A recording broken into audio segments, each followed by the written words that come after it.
Graduates సమస్యల పరిష్కారానికి మీ గొంతుకనే వస్తున్నాను. మీ మద్దతు నాకు అందించి నా అభ్యర్థిత్వాన్ని బలపరిచి మొదటి ప్రాధాన్యత ఓటు వేసి గెలిపించాలని ప్రార్థిస్తున్నాను. భారత్ మాతాకి జై. ఇంకొక మహర్షి ఒక ఆయన ఉన్నాడు, ఐతరేయుడు అని ఆయన పేరు. అది కొంచెం ఒక కథ ఉంటుంది. పర్వాలేదు. ఆయన పేరు మహీదాస ఐతరేయ అని. ఆయన పేరు మహీదాసుడు. పాపం వాళ్ళ నాన్నగారికి 2 భార్యలండి. ఈ విధమైనటువంటి బాధితులు లోకంలో ఉంటారు, అందుకని చెప్తున్నాను. నాన్నగారికి 2 భార్యలు. పెద్ద భార్య కొడుకు మహీదాసుడు, చిన్న భార్యకు కొంతమంది పిల్లలు ఉంటారండి. ఈ పెద్ద భార్య కొడుకు అయినటువంటి మహీదాసుడు ఎప్పుడూ మౌనంగా ఉండేవాడు, ఏమీ మాట్లాడేవాడు కాదు. పెద్దగా అంటే మన భాషలో చెప్పాలంటే యాక్టివ్గా ఉండేవాడు కాదు. ఎప్పుడు చూసినా కూడా అలా గుంభనంగా ఉండేవాడు. చిన్న భార్య పిల్లలు మాత్రం మంచి దేవాంతకులు, మంచి చాకచక్యం అన్నీ ఉండేవి. దాంతో తండ్రి గారికి చిన్న భార్య పిల్లల మీద ఎక్కువ అభిమానం ఉండేది. అలాంటి పిల్లలను ఇచ్చినందుకు చిన్న భార్య మీద కూడా అభిమానం ఉండేది. ఇలాంటి ముద్దునిచ్చావు నాకు అని చెప్పేసి పెద్ద భార్యను పెద్ద భార్య బిడ్డను ఆయన ఎప్పుడూ దూరం పెడుతూ ఉండేవారు. ఇలా రోజులు గడుస్తూ వచ్చేయండి. చాలా కాలంగా పాపం మరి పిల్లలకు బాధ ఉంటుంది కదండి. తండ్రి ఏమో వాళ్ళనే ఎక్కువగా చేరదీస్తున్నాడు, నన్ను చేరదీయటం లేదు. ఒళ్ళో కూర్చోబెట్టుకునేవాడు వాళ్ళని మాత్రమే, ఈ బిడ్డను కాదు, మహీదాసుని కాదు. చాలా బాధపడిపోయేవాడు. ఇలాంటి కొడుకు నాకు ఇచ్చావు అని చెప్పేసి పెద్ద భార్యను దూరం పెడుతూ ఉండేవాడు.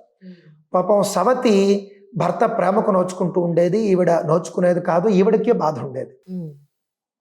ఆ బాధ అనుభవిస్తూ అనుభవిస్తూ ఒకసారి కొడుకు మీద కూడా ఆ బాధ అనుభవిస్తూ ఆ బాధని కొడుకు మీద కూడా ఈవిడ చూపిస్తూ ఉండేది. నీ వల్లే నేను భర్త ప్రేమకు నోచుకోలేకపోతున్నాను, నువ్వు మొద్దువి, నువ్వు ఇది అని అప్పుడప్పుడు పాపం ఎంత కన్నతల్లైన ఎప్పుడో కూడా తల్లికి బిడ్డల మీద ప్రేమ ఉంటుందండి. కానీ ఒక స్థాయి వచ్చిన తర్వాత మళ్ళీ భర్తనే ఎక్కువగా ఆవిడ ఆదరిస్తుంది. అది దశలు ఉంటాయి. అలాంటి సందర్భంలో కొడుకును కూడా ఆవిడ ఒక 4 మాటలు అంది. ఇదేమిటి, మా అమ్మ కూడా నన్ను ఇలా అంటుందని చాలా బాధపడతాడు. అతని అదృష్టంతో ఒక మహర్షి వస్తాడు. ఆ మహర్షి ఈ మహీదాసుని ఒక చోట కలిసి ఒక ఉపదేశం చేస్తాడు, ఒక మంత్రం ఇస్తాడు, నారాయణ మంత్రం ఇస్తాడు. ఆ మంత్ర జపం చేయమంటాడు. ఆ మంత్ర జపం చేసి చక్కగా తపస్సు చేస్తాడు. మహావిష్ణువు ప్రత్యక్షం అవుతాడు. మహావిష్ణువు ప్రత్యక్షం అయ్యి చెబుతాడు మాట అండి. అప్పుడు ఇతని పూర్వజన్మ ఏమిటో వస్తుంది. దాంట్లో నువ్వు పూర్వజన్మలో పూర్తిగా నువ్వు మోక్షానికి వచ్చేసావు, పూర్తిగా నీకు ఆత్మజ్ఞానం వచ్చేసింది. మోక్షానికి 1 అడుగు దూరంలో నువ్వు పూర్వజన్మను ముగించావు. ఏ స్థితిలో ముగించావంటే, అనవసరంగా నువ్వు 1-2 మాటలు అనకూడని మాటలు, మాట్లాడకూడని మాటలు మాట్లాడడం వల్ల మోక్షానికి వెళ్ళవలసిన వాడు మళ్ళీ పుట్టేశావు. అది నువ్వు తెలుసుకున్న వాడివై తల్లి గర్భంలో ఉండగానే పూర్వజన్మలో నేను మోక్షానికి వెళ్ళవలసిన వాడిని, మళ్ళీ గర్భవాసం ఇందుకే కదా నాకు, అంటే నా మాటని అనవసరంగా వాడడం వల్ల నాకు మళ్ళీ జన్మ కలిగింది, కావున నేను ఈ జన్మలో అనవసరంగా మాట్లాడను అని చెప్పేసి అతను అస్సలు మాట్లాడకుండా చాలా మితభాషిలాగా జీవిస్తూ ఉంటాడండి. ఇది మహావిష్ణువు చెబుతాడు. అప్పుడు ఇతను గుర్తొస్తుంది, అవును అని చెప్పేసి. ఇది నీ యొక్క స్థితి, ఈ జన్మలో ఇప్పుడు నువ్వు ఇలా ఉన్నావు. అవునా స్వామి, చాలా అద్భుతమైనటువంటి మాట నాకు నువ్వు చెప్పావు.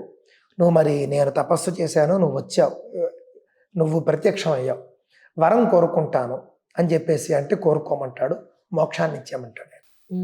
అప్పుడు ఆయన చెప్తాడు, మోక్షం కాదు, నువ్వు చేసినటువంటి పొరపాటు కూడా నా కారణం వల్లే జరిగింది. నీ వల్ల జరగవలసినటువంటి కొన్ని పనులు ఉన్నాయి.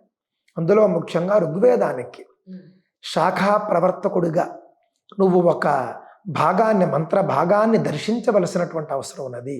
నీ తపశ్శక్తి చేత లోకానికి నువ్వు ఒక వేద గ్రంథాన్ని అందించాల్సినటువంటి బాధ్యత నీ మీద ఉన్నది. ఆ పని పూర్తయిన తర్వాత నువ్వు అన్ని యాగాలు చేస్తావు, అన్ని గౌరవాలు పొందుతావు, నువ్వు అయాచితంగా నీకు మోక్షం వస్తుంది అని ఆయన వరం ఇస్తాడు మాట. అందువల్ల నువ్వు ఈ జన్మలో చేయవలసినటువంటి ముఖ్యమైన కార్యక్రమాలు ఎవరూ చేయలేనివి నేను చెబుతున్నాను కదా. వేదానికే నువ్వు ఒక ఉపగ్రంథాన్ని నువ్వు లోకానికి అందించగలిగేంతటి స్థాయికి నువ్వు ఎదుగుతావు అని చెప్పి ఆయన అనుగ్రహిస్తాడు. ఆయన అనుగ్రహంతో మొత్తం సకల విద్యలు వచ్చేస్తాయండి. ఆ తరువాత ఆయన ఋగ్వేదానికి బ్రాహ్మణ ఆరణ్యకములు అని 2 గ్రంథాలు ఆయన తపస్సు చేత దర్శించి లోకానికి అందిస్తాడు. నేటికి కూడా మేమంతా బ్రాహ్మణారణ్యకాలు చదివేవి అవే. ఇంత కథ నేను మీకు ఎందుకు చెప్తున్నానంటేనండి, ఈ మహీదాసుడు అన్న ఆయన ఉన్నాడు చూసారా, ఈ మహీదాసుడికి చిన్నప్పటి నుండి తండ్రి ప్రేమ అనేది లేదు కదండి. సుప్రసిద్ధుడైపోయాడు, వేదానికే ఆయన ఒక మంత్రద్రష్ట అయిపోయాడు.